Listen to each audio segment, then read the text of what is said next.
I just had to review the two turnovers that Jimmy Garaoppolo had last week versus the Seattle Seahawks. And this one here is catching Seattle's defense in a fire zone. And a fire zone is five rushers, no matter if it's a corner, a nickel, or a safety. In this instance, they have Jamal Adams coming from the top of the screen, adding into the rush.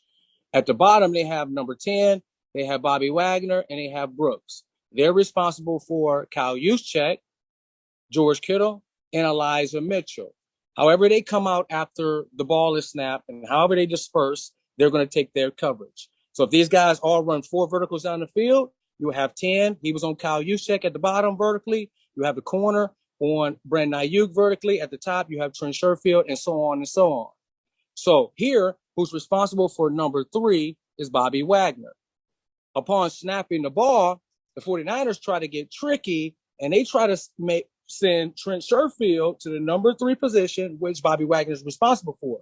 They're expecting Bobby Wagner to be sucked up into the line of scrimmage so they can complete an easy ball behind him. But Bobby Wagner, he gets a sniff, he gets a whiff that, hey, this isn't run, I'm going to abort mission, get back to my number 3 position. So he feels Trent Sherfield coming to the area. He tries to backpedal. Jimmy Garaoppolo throws the ball right to him. But if we can rewind that for a second, what Jimmy Garaoppolo is supposed to do is he's supposed to give a good play action fake here, sticking the ball out, making Bobby Wagner believe it, step up a little bit more, right? Locate the linebacker if he does decide to abort mission. Okay, so we have that first hole there. The first hole is not open. It's going to be tight. The receiver's momentum and the linebacker getting out, it's not going to allow the ball to get in there. So I hold on to it for another instance, another second, allow him to clear Bobby Wagner, putting the ball on the rope so that he can transition it, run with it, and this potentially could be a touchdown. Look at the corner at the bottom of the screen. His back is turned. The safety in the middle of the field. I don't know if you're going to be able to get a receiver running full speed down with 20 yards to go. This is a play that turned out to be a big play for Seattle that could have potentially been a touchdown for the 49ers. On the second interception of the day for Garoppolo, the 49ers had it drawn perfectly. They have a restricted formation, meaning that all the receivers are inside the numbers. They have the perfect coverage. They're going to be up against a cover 3, which means that they have 4 rushers, 4 underneath linebackers evenly dispersed, and they have 3 deep secondary guys, 2 corners on the outside and a safety in the middle. And at the top of the screen, Reed, number 2, the corner, he's responsible for that deep third of the field.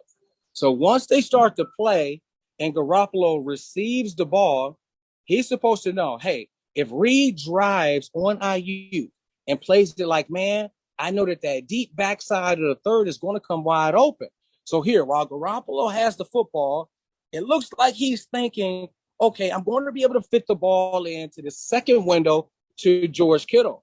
But the underneath linebackers, Bobby Wagner and Brooks, they have great attention to detail. They have great depth in their drops and the awareness of where George Kittle is. They're not going to allow that ball to get fit in there. So what Garoppolo should do, even though his right tackle got beat, he should step up in the pocket. He should read driving on the top on Ayuk's route, knowing that the safety is stopping his feet in the middle of the field. If you step up in the pocket and lay a good ball out there for Trent Sherfield, this is another ball that could potentially go on for a touchdown. But you don't. You force the ball into George Kittle with the awareness of the underneath linebackers of Seattle, forces an overthrow right into the arms of Quadre Diggs. And these are the plays that the 49ers cannot make versus Cincinnati and moving forward. Garoppolo is going to have to take one for the team, step up in the pocket, and make the correct decisions.